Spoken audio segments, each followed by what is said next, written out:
Pinupuri ko ang dakilang liwanag na lumikha ng tatlong personas na bumubuhay sa atin. Una, sa kanyang nilikha, ang Diyos Ama, langit. Pangalawa, Diyos Anak, Inang Lupa. Pangatlo, si Ama Adan, Diyos Espiritu Santo. At pinupuri ko ang nilikha ni Ama Adan na Diyos Espiritu Santa, si Ina Eva. At pinupuri ko ang Diyos Ama, langit, na pinersonal ni Ama Martiniano Damagan Talausig. At ang divine person ng Diyos Anak, si Inay Conchita Santiago Ilagan. At pinupuri ko ang Ama at Ina, Diyos Espiritu Santo at Diyos Espiritu Santa, ang divine person ng Diyos Espiritu Santo at divine person ng Diyos Espiritu Santa na hinihintay ng lahat na magbibigay sa atin ng buhay na walang hanggan at kaginhawaan.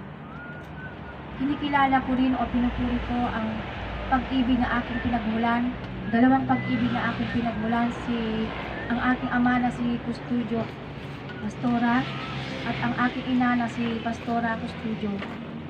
At kinikilala ko ang lahat ng nagsasaysay ng salitang Diyos, ang trumpeta ng Motherland at saka maestra ng Promised Land.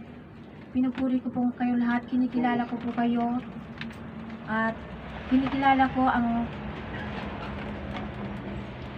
aking kapuso, si Jaime, Aida, at kinikilala ko kayong lahat, mga viewers namin na nanonood dito sa amin. At naway pakinggan nyo kaming mabuti at hindi lang po sa mukha namin titingnan, kundi sa kaibuturan ng aming mga sinasalita, mga sinasabi. Ang inyo pong kapatid, si Adelaida, kapatid nyo na andito ngayon sa Motherland, Second Jerusalem, na Gilian Isabela. Nakatira po ako sa District Number 1 kay na Mercedes Isabela.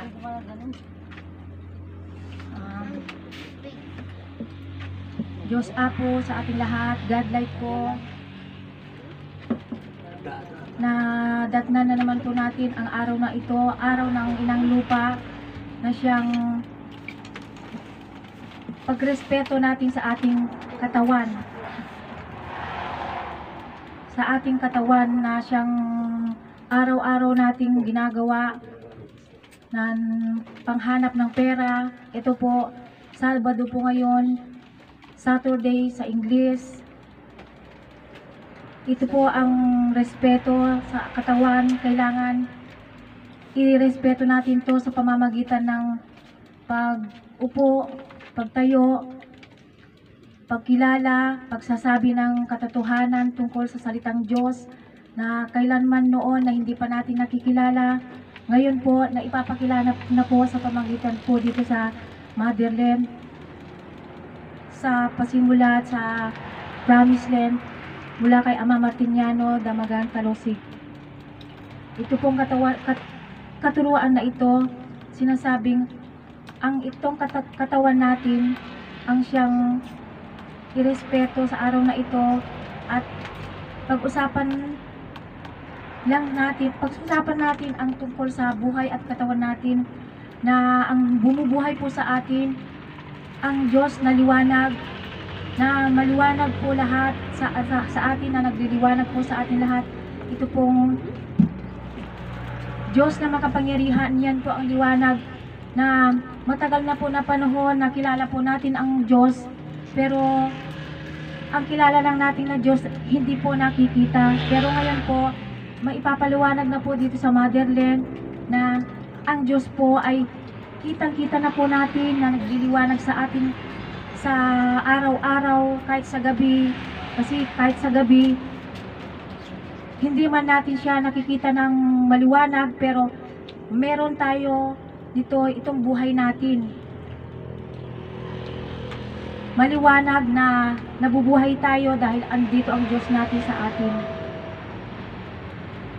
Ang Diyos po na makapangyarihan na lumikha ng 3 personas, iyan po ang liwanag na yan, na lumikha po ng 3 personas na bumubuhay sa atin. Ang unang nilikha niya, ang Diyos Ama Langit, na siyang bumubuhay po sa atin. Ito po ang hininga po natin. Ang hininga po natin na ito, na kung wala pong hininga natin, wala po tayo dito, hindi nyo po ako napapanood, wala akong nakatayo dito kung wala po akong hininga. Ito pong Diyos Ama na langit, na nasa aking personal, ito pong buhay ko. Diyos Anak, pangalawang nilikha niya, itong Diyos Anak, si Inang Lupa, na sinasabi ng lahat na itong lupa na to, dirty, sabi ng sa mga reliyon, mga matatalino, pero ito pong lupa na ito pong bumubuhay po sa atin. Hindi lang sa pagkuhanan natin na pagkain, dito tayo nililok, dito nagmula ang ating katawan na siyang binagalawan natin ngayon, pinagtatrabaho natin ng lahat ng araw, Monday to Sunday, wala nang pahinga, gusto lang natin magkapera. Sige, gawa tayo ng gawa para dumami ang pera natin. Yun po. Ang inang lupa na to, na pangalawang nilikha ng Diyos na makapangyarihan, sinasabi pa nga sa mga matatalino na mga relihiyon na ito po ay marumi daw, dirty, sabi niya. Pumunta lang yung anak niya o yung isang matalino na may pinag-aralan, sasabihin niya, nakita niya yung madungis na galing ng ilog o galing ng bukid na nagbukid siya. Tapos pumunta siya sa kanya at humingi ng tulong. Ay, huwag ka doon ka na lang sa labas kasi marumi ka. Sabi, hindi po marumi ang lupa o na pinagwalingan, kundi siya po ang bumubuhay po sa atin. Siya po ang bumubuhay sa atin dahil ito po, hindi po tayo makagalaw kung wala po yung ating katawan na malakas. Kaya ito pong lupa, sinasabi po sa katuruan na ito na kailangan nating irespeto po ang katawan natin, itong lupa, dahil diyan tayo nagmula, dito nilikha ang ating katawan. Kaya ito pong pangalawang nilikha ng Diyos, hindi po dirty yan, kundi malinis po yan na nilikha ng Diyos, na sa atin siya ang bumubuhay sa atin, dahil siya po ang nagbibigay po ng lakas sa atin. Kung wala po yan, wala po yung katawan natin. Hindi naman pwedeng may Diyos Ama na itong buhay kung wala namang ina na katawan. Kaya nilikha po ang Diyos Ama, langit, saka Diyos Anak, lupa, itong katawan natin, para magkasama po yan na itayo ang ating katawan. At lalong-lalo na ang pangatlo na nilikha ni Ama Adan, Diyos Espiritu Santo, na si Ama Adan, na kung wala po si Ama Adan na pinagmula ng ating buhay, at si Ina Eva na nilikha niya, si Ina Eva na nilikha niya, na pinagmula ng ating katawan, hindi po tayo na mabubuhay. Dahil ito pong si Ama Adan sa si Ina Eva, siya po ang pinagmula ng buhay natin at katawan. Kaya hindi po natin dapat o kailangang iwaksi sila na magulang natin. Iniwinagsi na nga po natin dahil nga sa nabalitaan lang natin sa isang papel lang. Pero ang katotohanan po, dito po sa katuruan ito, na nagpersonal ang langit, kasi na si Ama Adan, kasi gusto niya lahat ng mga nabalitaan natin sa papel o sa mga relihiyon, iwaksi na po natin yun para dito na po, salita po sa salita, personal po na sa personal. itong katuruan na ito hindi po babasahin sa kung saang pahayagan o kung saan tao sa tao po, kasi yan po ay tutubo sa ating kaibuturan ng ating puso, sa kaisipan natin, lalo-lalo na itong katuruan na ito ibinalita o isinaysay o sinabi, nalaman namin kay Ama Martiniano Damagan Talonsik ito na personal ng langit na o itong buhay natin, dahil para dito sa pamamagitan ni Ama Martiniano mawala po lahat ng mga hindi maganda na mga haka-haka nating mga kasabihan o mga patungkol sa ating ama at ina natin, na si Ama Adan at saka si Ina Eva, na hindi po sila nagkasala dahil lang po sa isang libro Biblia o sa libro lang, na kailanman hindi po yan ang magbibigay sa atin sa katotohanan, magbibigay ng buhay sa atin, dahil hindi naman po ang libro Biblia ang bumubuhay sa atin dahil kung wala ang buhay natin, hindi to po tayo mabubuhay. Kung wala ang katawan natin, hindi rin po tayo mabubuhay, hindi po tayo tayo dito. Samantalang ang reliyon o sa libro Biblia, kung diyan tayo mabubuhay, bakit nabubuhay naman ako o nabubuhay naman kayo? Bakit pagka nasa opisina ba kayo, hawak-hawak nyo ang libro Biblia nyo? Di ba nabubuhay din naman kayo kahit na wala yung libro Biblia doon? Kaya po, ito pong katuruan na ito, hawak-hawak po natin o andito lang po sa katawan natin, sa buong katawan natin ang bumubuhay po sa atin, ang hininga natin at ang katawan natin. At ito pong katuruan na ito, hindi mo dapat na o kailangan na kung ano yung narinig mo na agad, paniwalaan mo na agad, o nabasa mo, paniniwalaan mo na agad, kasi dahil ba sa pinag-aralan o dahil binayaran mo yung pinag-aralan mo, dahil lang ba sa pera? Kasi po, ang buhay po natin, hindi naman po tayo nilikha nung pinanganak tayo, nung pinanganak ka, kasabay nung niluwal ka ng ating ina, kasama ba na may pera? O 1,000 ba ang kabayaran mo at may pera na agad? Hindi po. Kasi hindi naman po nilikha ng Diyos ang pera Ginawa po ng tao ang pera para pagtakpan po ang katotohanan. Kasi kahit na matatalino po ang mga tao, ang katalinuhan po ng mga tao, ginamit po ang katalinuhan. Ginamit nyo o tayo noon. Isama ko na sarili ko kasi kagaya ko din noon. Kasi sabi nila naman noon sa akin, matalino naman daw ako. May honor roll naman ako noon ng kahit na hanggang 6 lang ako o 8. Matalino daw ako, pero ang katalinuhan kong ito, hindi ko ginamit sa pagkwartahan ng malaki. Kundi pinagkwartahan ko din ang katalinuhan ko, pero hindi sa yung tiba-tiba ganon. Para magkasala lang ako, ibinenta ko lahat ng dapat ibenta ng pagkakapirahan.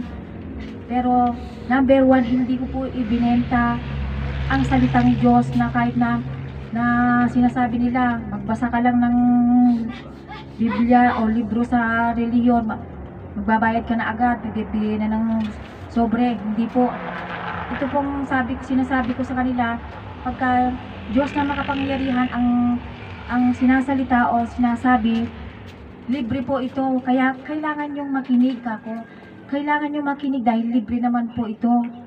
Dahil ang kagustuhan ng Diyos, isalaysay mo o ipaliwanag mo ang katotohanan. Hindi lang sa kung ikaw ay nagsasaysay na nito, magpapabayad ka, hindi po. Ang tunay na Diyos, na salita ng Diyos, hindi po nagpapabayad na pagkatapos mong salita o kanya-kanya na magbibigay sa iyo ng pera, hindi po.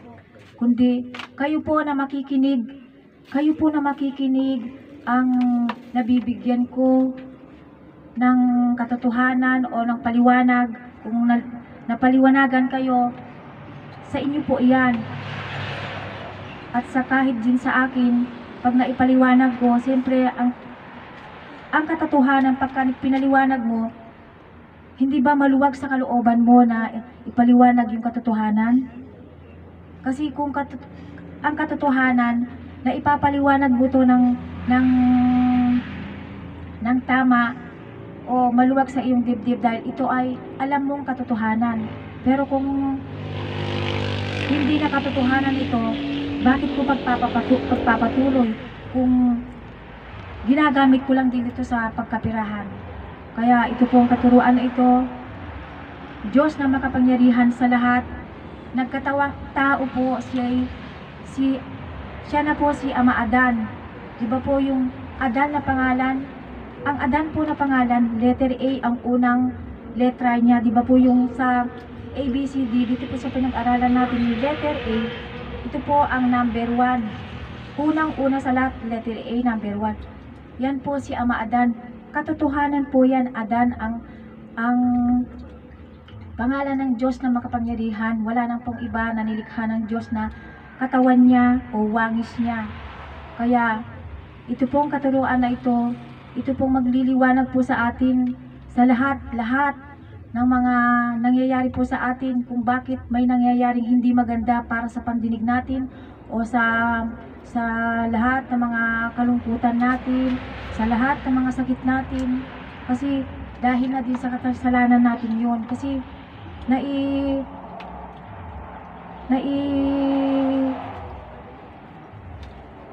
apply ko na sa sarili ko yan dahil noon kasi nung marami-rami akong pera, kaya lang ang katawan ko naman ang nagsasakripisyo. Marami din akong nararamdaman na sakit, kaya nung bawas-bawasan ko na ang pagkita ng pera, yun na.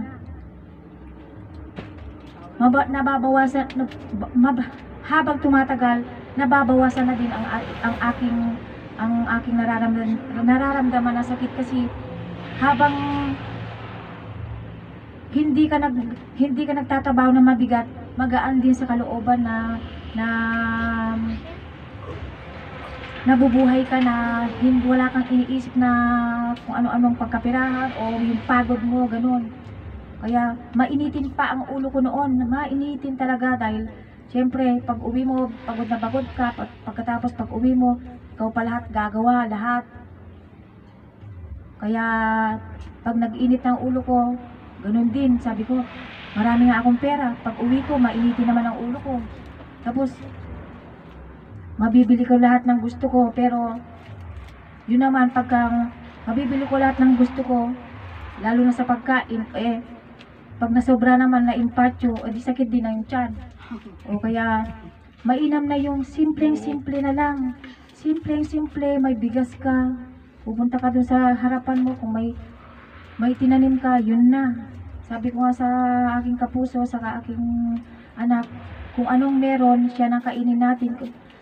Pasalamatan pa natin dahil yun ang nakayanan natin. Hindi porke talbos lang na ganyan, kakainin mo tapos sasabihin mo, yung lechon sana. O ibig sabihin, parang harap-harapan, hindi lang nagsasalita yung talbos ng kamote na salad.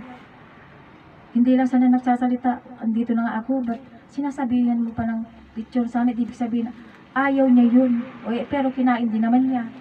And no choice ka, kasi yun ang nakayanan. Kaya dito po sa katuruang ito, malaking pasensya, konsensya, pagpapakumbaba sa lahat. Meron mang, kung kahit na ano man ang naririnig natin, o mga hindi maganda sa mga kasama natin, o sa mga anak, o sa asawa, lalo na sa aking anak, sabi, kasi lagi na lang din cellphone ang ginagawa. Kaya nung nakatambay ako, lanay, ikaw naman nay ang kwan, ang maghugas ng pinggan kasi tambay ka naman. Ganito pala ang tambay. Kako. Kailangan pala doon ako magtambay, maghugas ng pinggan. Kako. Wala nga akong pera. Pero andito naman, gawain ko din lang sa bahay. O, okay na to. Kaya hininahon ko na lang ang sarili ko na kung makipag-argumento pa ako sa anak ko, yan na. Nenervyusin na ako. O di sasama ang loob ko. Sasakit ang dibdib ko. Kaya ang ginawa ko na lang, o sige anak. O sige, punta ka na lang dun mag-cellphone at ako naman maghugas. Pero pagkalabas man ang anak, maghugas na siya. Nay, bakit naghugas po anak?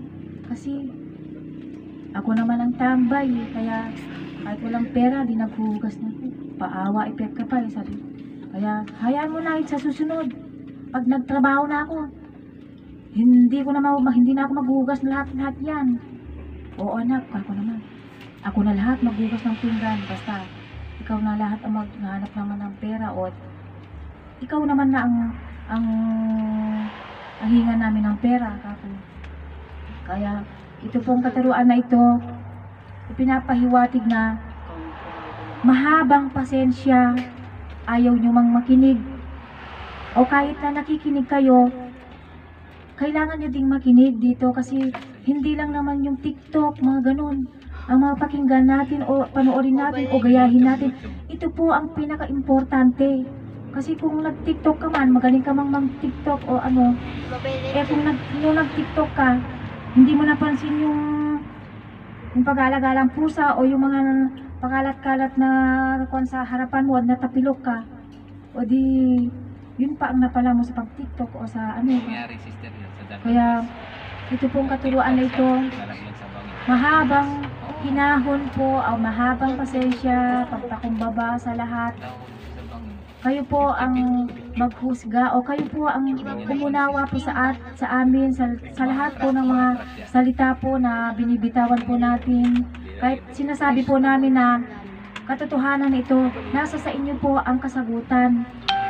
Kung tama po ito ang mga sinasabi po namin dahil kayo po ang tama kung inunawa po ninyo o inunawa po natin ang bawat kataga. Kasi ang alam nating kataga o salita na binitawan ni Amang Martiniano noon na katotohanan,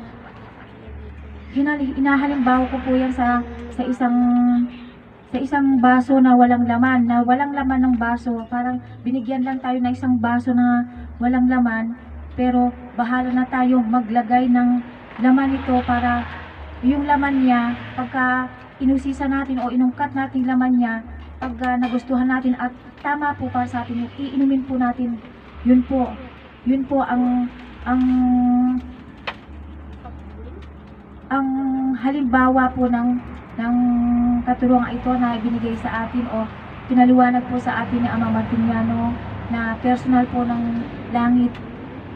Nagpersonal po ang langit para po ang sabihin po ni Amang Martiniano ang katotohanan.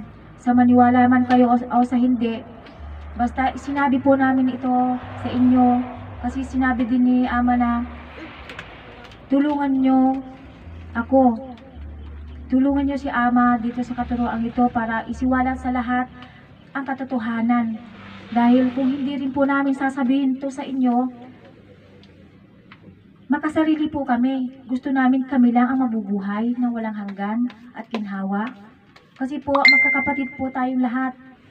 Kailangan po nating tulong-tulong. Kung anong ibinigay sa amin, hindi lang po pera o pagkain, kung ano pong binigay namin, ito po ang pinaka-importante, ito pong salitang Diyos. Makapangyarihan po sa lahat. Yan po ang hinihintay po kasi niya sa atin. Ang malaman natin ang buong katotohanan ng salitang Diyos na bumubuhay po sa atin. Ang makapangyarihan na Diyos na yan na liwanag. Kitang-kita na po natin bakit ayaw pa natin paniwalaan. Anong gusto nating paniwalaan? Yung hindi po ba na natin nakikita na si Jesus Christ na sinasabi sa reliyon na hanggang ngayon di pa naman nakikita. Pero tingnan mo naman, buklatin mo o magpaliwanag yung mga relihiyoso. Namatay siya, ipinako siya, pinatay din ng mga anak niya o mga kagaya natin na mga matatalinong tao. Pinatay ang Diyos. E di hindi makapangyarihan ang Diyos na yan na si Jesus Christ o si Jesus Cristo. Kasi kung makapangyarihan yan, hindi niya pinahintulot na mamatay siya kasi makapangyarihan siya. O, hindi ba natin nauunawaan yun, iniintindi, mabuti? O iniintindi na lang natin dahil sa binayaran natin yung libro Biblia. Kasi bawat katagayan sa libro Biblia, yan po ang nagpapatakip o nagtatakip o nagsara ng katotohanan. Siya po ang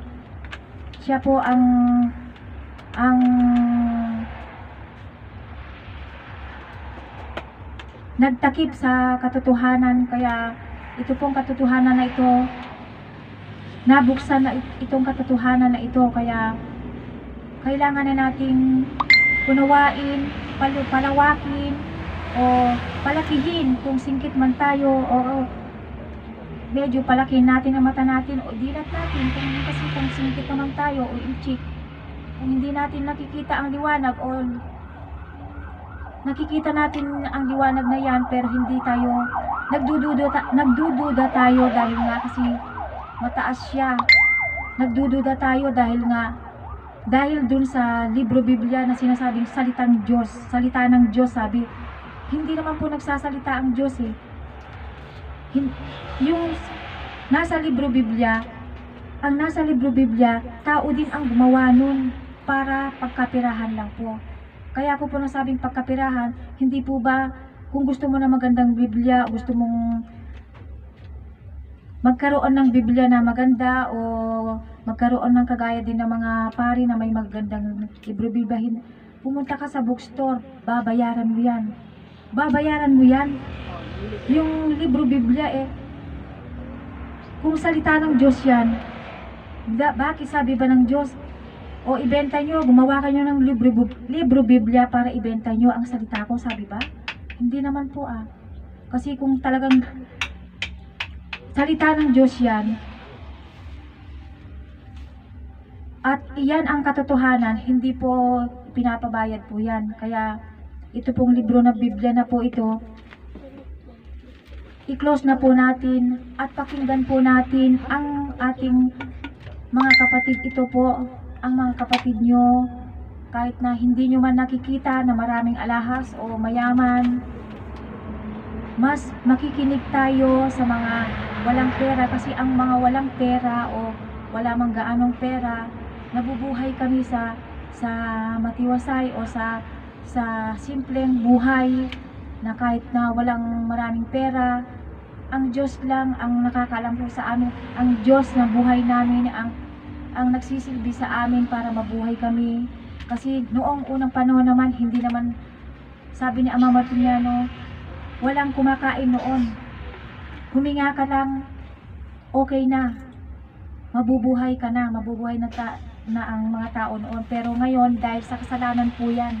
Ano pong kasalanan na yan? Ito po ang hindi po natin nakilala po ang Diyos na makapangyarihan sa lahat. Ang Ama at Ina natin na pinagkasala natin. Naniwala din tayo sa Kanya na sa kanila na nagkasala, na kahit hindi natin nakita, sige, paniwala naman tayo kasi ibinalita ng papel Kasi yung papel binayaran. Pero sinasabi namin dito sinasabi namin itong katotohanan, kahit na hindi nyo binabayaran, ito po katotohanan. Ang katotohanan po kasi hindi kailangan bayaran ng pera kasi hindi naman po kailangan ng Diyos ang pera. At saka hindi naman po nilikha ng Diyos ang pera. Kung nilikha sana ng Diyos ang pera, edi